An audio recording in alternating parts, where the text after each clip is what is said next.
Hi guys, welcome to my YouTube channel easy learning with me. और आज का हमारा टॉपिक है स्टैंडर्ड कॉस्टिंग।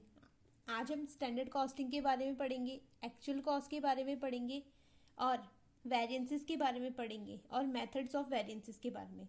वीडियो को स्टार्ट करने से पहले अगर आपने मेरे YouTube channel easy learning with मी को सब्सक्राइब नहीं किया है सो प्लीज़ मेरे चैनल को सब्सक्राइब कीजिए, लाइक कीजिए, शेयर कीजिए और कमेंट करके मुझे ये बताइए कि आपको मेरी वीडियोस कैसी लगी। Let's start with standard costing. Standard costing क्या होती है, पहले इसकी डेफिनेशन पे जाते हैं।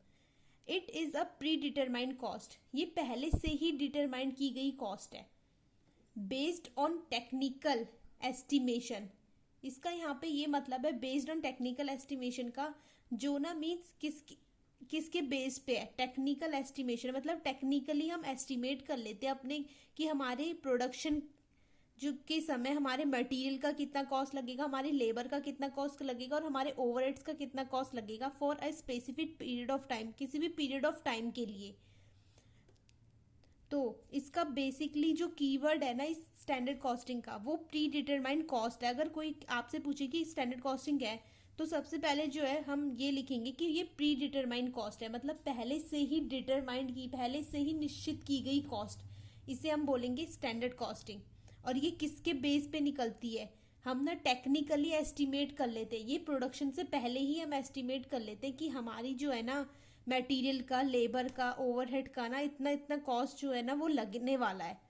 तो हम इसे क्या बोलेंगे, स्टैंडर्ड कॉस्ट।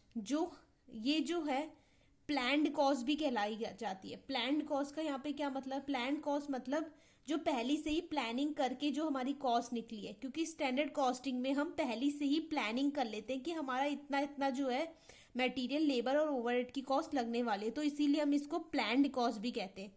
और व्हाट कॉस्ट शुड बी मतलब क्या कॉस्ट लगनी चाहिए। स्टैंडर्ड कॉस्टिंग ना हमें ये भी बताती है कि क्या कॉस्ट हमारी लगनी चाहिए। ठीक है, लगेगी वो अलग बात है, जो भी लगेगी, लेकिन हमारी क्या लगनी चाहिए ना ये पहले से ही डिटरमाइन कर लेगा क्या, स्टैंडर्ड कॉस्टिंग। इसी हम स्टैंडर्ड कॉस्टिंग कहते हैं। अब आ जाते हैं हम एक्चुअल कॉस्ट पे कि एक्चुअल कॉस्ट क्या होती है।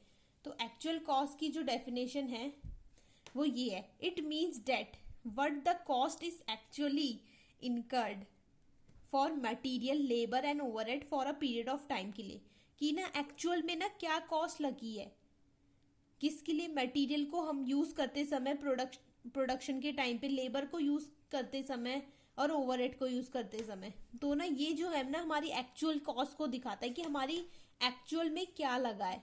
स्टैंडर्ड तो हमें ये बताता है कि क्या लगना चाहिए, लेकिन ना एक्चुअल में जो है ये बताता है हमें कि एक्चुअल में हमारी क्या लगनी चाहिए, क्या लगी है। लगनी चाहिए तो स्टैंडर्ड है, क्या लगी है वो एक्चुअल बताएगा। ठीक है, और वेरिएंसेस जो है ना वो इन दोनों का डिफरेंस ही है। जब हम वेरिएंसेस पे आ जाते हैं, जब हम डिफरेंस करते हैं किसका, स्टैंडर्ड कॉस्ट का और एक्चुअल कॉस्ट का, तो हमें क्या मिलता है, वेरिएंसेस मिलता है। वेरिएंसेस मतलब चेंज, कि हमारा क्या डिफरेंस आ रखा है। और ना इस वेरिएंसेस की मदद से ना, इस वेरिएंसेस को एनालाइज करके जो मैनेजमेंट जो होता है ना वो ना फ्यूचर की कॉस्ट को कंट्रोल करता है। कैसे करेगा फ्यूचर की कॉस्ट को कंट्रोल, अगर मान लो अगर हमारी स्टैंडर्ड कॉस्ट है 10 रुपीज की और एक्चुअल में हमारे 20 रुपीज लगे हैं, तो वेरिएंस आ गया 10 रुपीज का, 10 रुपीज का वेरिएंस आ गया।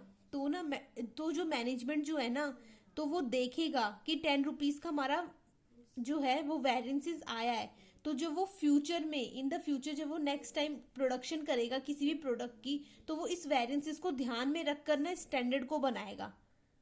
ठीक है, तो ना यही जो है ये हमारे वेरिएंसेस कहलाते हैं।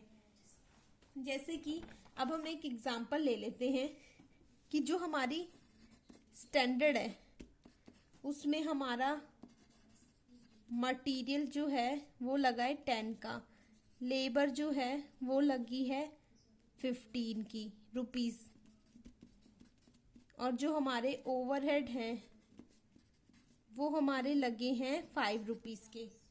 ठीक है, ये तो हमने मान लिया था कि ये हमारी जो है, ये हमारी क्या लगी है, ये हमारी जो है स्टैंडर्ड कॉस्ट है। बट एक्चुअल में हमारा कितना लग गया, एक्चुअल में हमारा मटेरियल लगा है ₹20 का, लेबर लग गया हमारा 10 रुपये का, और ओवरहेड एक्सपेंसेस लग गए हमारे 3 रुपीज़ के, जो भी है एक्चुअल में लग गया ये, ठीक है। एक्चुअल कॉस्ट हमने स्टैंडर्ड समझा था हमने कि हमारा लगेगा इतना 10-30 का, स्टैंडर्ड हम सोच रहे थे हमारा 30 का लगेगा, लेकिन एक्चुअल में हमारा लगा ओनली 23, हमारे लगे ओनली 23। तो जो वेरिएंस आएगा ना हम उसका ध्यान रखकर आगे से स्टैंडर्ड को भी बनाएंगे। सो ये तो था स्टैंडर्ड कॉस्ट, एक्चुअल कॉस्ट और वेरिएंसेस। अब हम आ जाते हैं मेथड्स ऑफ वेरिएंसेस पे। हमारा जो मेथड्स ऑफ वेरिएंसेस जो है ना, दो तरह के होते हैं वेरिएंसेस, कॉस्ट वेरिएंस और सेल्स वेरिएंस।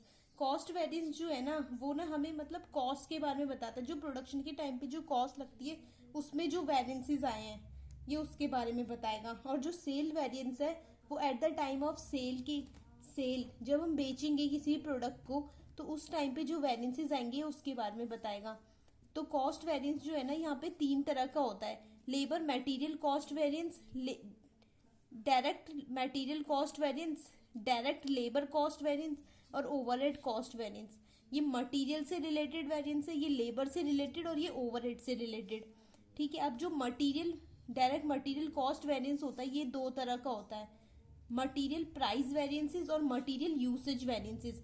यहाँ पे प्राइस से रिलेटेड जो वेरिएंस आएगा वो यहाँ इसके अंदर कैलकुलेट किया जाएगा, और जो मटेरियल से यूसेज से जो रिलेटेड आएगा, क्वांटिटी से जो रिलेटेड आएगा वो इसके अंदर कैलकुलेट किया जाएगा। यूसेज भी 2 तरह के होते हैं, ये हम आगे पढ़ेंगे जब हम न्यूमेरिकल करेंगे इस टॉपिक के, तो हम ये आगे पढ़ेंगे। इन सब के अलग अलग अभी हम न्यूमेरिकल करेंगे नेक्स्ट वीडियोस में, तो हम उसको आगे और डिटेल में समझेंगे।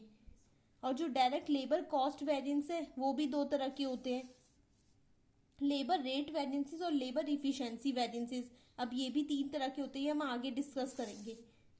ओवरहेड कॉस्ट वेरिएंस जो है वो भी 2 तरह के होते हैं, वेरिएबल ओवरहेड वेरिएंसेस और फिक्स्ड ओवरहेड वेरिएंसेस, ठीक है। और जो सेल्स वेरिएंस है वो भी 2 तरह के होते हैं, वो होते हैं सेल्स प्राइस वेरिएंसेस और सेल्स वॉल्यूम वेरिएंसेस। अब ये जो सेल्स वॉल्यूम वेरिएंस है यहाँ ये भी 2 टाइप्स के होते हैं, सेल्स मिक्स वेरिएंस और सेल्स क्वांटिटी वेरिएंस। इन सबको हम ब्रीफ में आगे पढ़ेंगे जब हम आगे न्यूमेरिकल करेंगे इसके। सो अगर आपको मेरी वीडियो पसंद आई हो तो मेरे चैनल को सब्सक्राइब कीजिए और बेल आइकन को दबाना ना भूलें, जिससे आपको मेरी वीडियोस की नोटिफिकेशन मिलती रहे। Okay, thank you.